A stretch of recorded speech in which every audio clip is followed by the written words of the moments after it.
اکثر ایسا ہوتا ہے نا کہ ہم کسی کو دیکھ کر فوراً ہی اس کے بارے میں کوئی سوچ بنا لیتے ہیں اور پھر بعد میں احساس ہوتا ہے کہ ارے حقیقت تو بالکل ہی الگ تھی۔ آج ہم تاریخ کے اوراق سے ایک ایسا ہی بہت ہی دلچسپ قصہ سننے جا رہے ہیں۔ یہ قصہ ہے دو عظیم اسلامی اسکالرز کا، استاد امام شافعی اور ان کے شاگرد امام احمد بن حنبل۔ یہ کہانی ہمیں بتاتی ہے کہ جو آنکھیں دیکھتی ہیں نا، ضروری نہیں کہ وہی سچ ہو۔ اور اس کہانی کی شروعات ہی ایک ایسی بات سے ہوتی ہے جو امام شافعی نے اپنے شاگرد کے لیے کہی تھی۔ انہوں نے فرمایا، اگرچہ وہ میرے شاگرد ہیں مگر وہ ایک بہت بڑے امام ہیں۔ ذرا سوچیں تو صحیح، ایک استاد اپنے شاگرد کے لیے اتنی بڑی بات کہہ رہا ہے۔ بس یہی احترام، یہی محبت اس پوری کہانی کی بنیاد ہے۔ تو چلتے ہیں مصر کے قدیم شہر میں، ایک ایسا شہر جہاں ہر طرف علم کی روشنی پھیلی ہوئی تھی۔ وہیں سے امام شافعی اپنے بہت ہی پیارے شاگرد امام احمد کو ایک لمبے عرصے کے بعد ملنے کے لیے بلاتے ہیں۔ اور یہ کوئی عام دعوت نہیں تھی، ارے نہیں، یہ تو سمجھیں کہ علم کے دو سمندر آپس میں ملنے والے تھے۔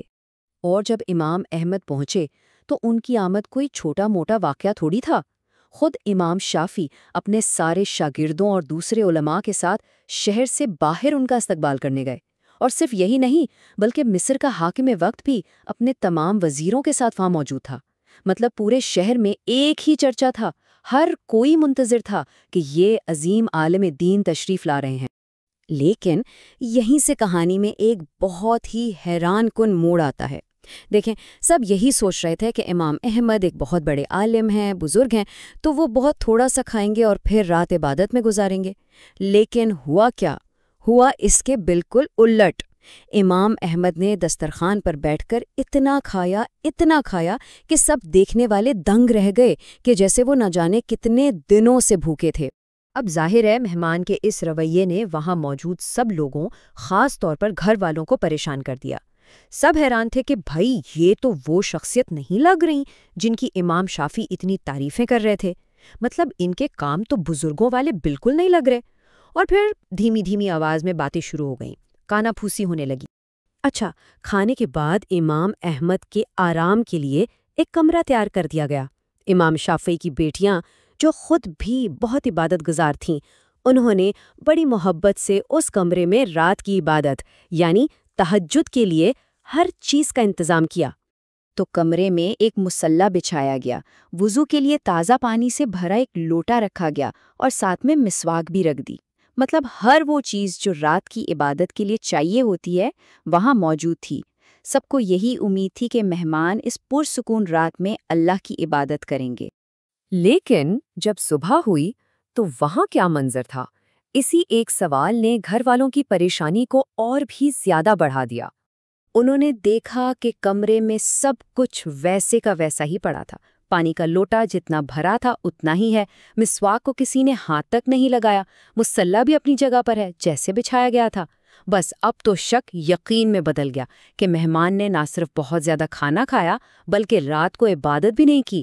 اب جب یہ باتیں ہوتے ہوتے امام شافعی تک پہنچیں تو ظاہر ہے وہ بھی فکر مند ہو گئے۔ لیکن وہ ایک عظیم استاد تھے نا، انہوں نے ادھر ادھر کی باتوں پر یقین کرنے کے بجائے یہ فیصلہ کیا کہ وہ خود اپنے شاگرد سے بات کریں گے تاکہ اصل حقیقت سامنے آ سکے۔ تو وہ امام احمد کو الگ لے گئے اور بہت ہی نرمی سے، بہت محبت سے پوچھا، کچھ باتیں سننے میں آ رہی ہیں کہ آپ نے معمول سے زیادہ کھانا کھایا اور رات کو عبادت کا سامان بھی ویسا ہی پڑا رہا، کیا سب خیریت ہے؟ کوئی عادت میں تبدیلی آئی ہے کیا؟ اور بس یہ وہ لمحہ تھا جہاں سے اس سارے راز سے پردہ اٹھنا شروع ہوا۔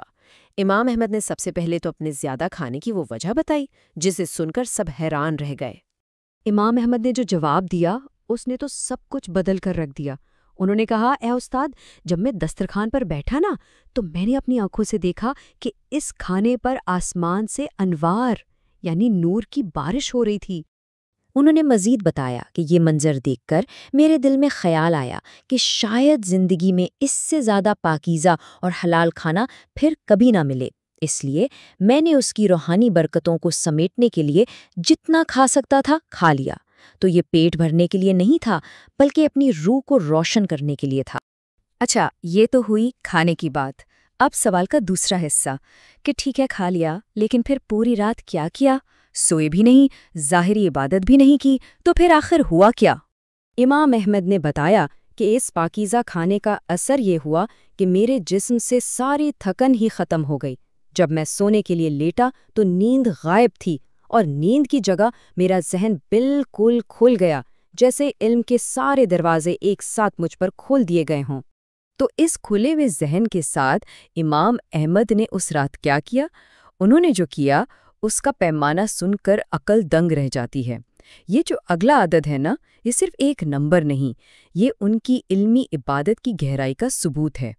انہوں نے بتایا کہ میں پوری رات جاگتا رہا، اور اس ایک رات میں نے قرآن اور حدیث کے گہرے سمندر میں ڈوب کر فقہ کے یعنی اسلامی قانون کے 100 جی ہاں پورے 100 ایسے نئے مسائل نکالے جو اس سے پہلے کسی کے ذہن میں بھی نہیں آئے تھے۔